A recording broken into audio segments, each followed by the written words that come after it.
Welcome to the Glytamin's audio presentation. In the next 20 minutes, you will learn what gallstones are, what kinds of problems they can cause, and what you can do to get rid of them. Gallstones are nothing more than coagulated bile. Bile is the green alkaline liquid produced by the liver, which, among other things, helps us digest our food.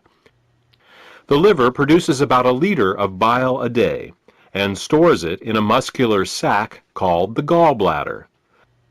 The gallbladder then squirts this bile down a tube called the common bile duct into the small intestines to mix with the food that comes from the stomach. Well, that's what's supposed to happen. Unfortunately, with nutritional deficiencies and exposure to certain toxins, bile can thicken and form what is known as biliary sludge. When this biliary sludge forms, it makes it very hard for the gallbladder to get the bile into the small intestines. It's like trying to squeeze glue through a straw. It is out of this biliary sludge that gallstones are formed. Gallstones and biliary sludge disrupt the normal flow of bile, causing 3 different types of problems. The first set of problems is related to not getting enough bile into the intestines. The second set of problems occurs when toxins, unable to leave the body through the bile, back up and accumulate in the liver and the bloodstream. The third set of problems occurs when the bile, unable to get into the intestines, backwashes into the pancreas and liver. Let's start with the first set of problems and consider what happens when the bile becomes too thick or full of stones to reach the intestines in required amounts. The first thing that bile does in the small intestine is to neutralize the acidity of the food coming out of the stomach.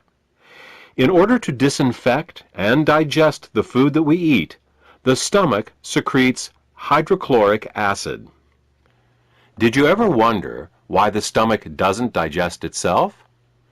It's because the stomach has a special mucus layer that protects it from this hydrochloric acid. But the small and large intestine have no such protection. Instead, they rely on bile. Bile is a very alkaline substance, and when it comes into contact with the acidic food from the stomach, the acids are neutralized. If bile can't get into the small intestine in required amounts due to biliary sludge and gallstones, then stomach acids in the food are never fully neutralized. They can cause acid burns along the entire length of the small and large intestines, all 30+ feet of them. We experience this as indigestion, heartburn, ulcers, and all manner of digestive complaints. In essence, we are digesting our own intestines. The next thing that bile does in the intestine is to emulsify the fats and oils in the food that we eat. Emulsification is the process by which fats and oils are made water-soluble. To understand emulsification, think of soap. It's next to impossible to rinse grease off a dish with just plain water. But if you put a drop of soap on the dish, the grease washes right off. That's because soap is an emulsifier. It's what allows fats and oils to mix with water. Bile is the body's natural emulsifier, and it is what allows us to digest the fats and oils we eat. Without this emulsification process, essential fats, oils, and all the fat-soluble vitamins we eat become very difficult to absorb.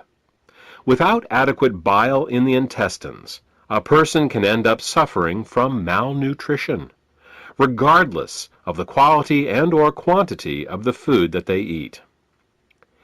If eating fats and oils gives you indigestion, or if you have difficulty with food absorption, it could be due to biliary sludge or gallstones. The next thing that bile does in the intestines is to stimulate Peristalsis. Peristalsis is the rhythmic, wave-like motion of the intestinal muscles that moves the food through our digestive tract. If you don't get enough bile into your intestines, you're bound to be constipated, no matter how much fiber you eat. Some people have the misfortune of experiencing alternating constipation and diarrhea. This can be a very confusing experience, but the cause can be quite simple. Without sufficient bile, the hydrochloric acid-rich, partially digested food just sits in the intestines with no peristalsis. Thus, a person becomes constipated, but at the same time his or her intestines are being burned.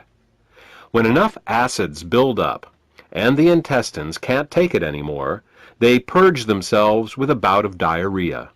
Then, with the acids evacuated, the process starts all over again. If you are experiencing problems with constipation, diarrhea, or both, biliary sludge and gallstones could be the cause.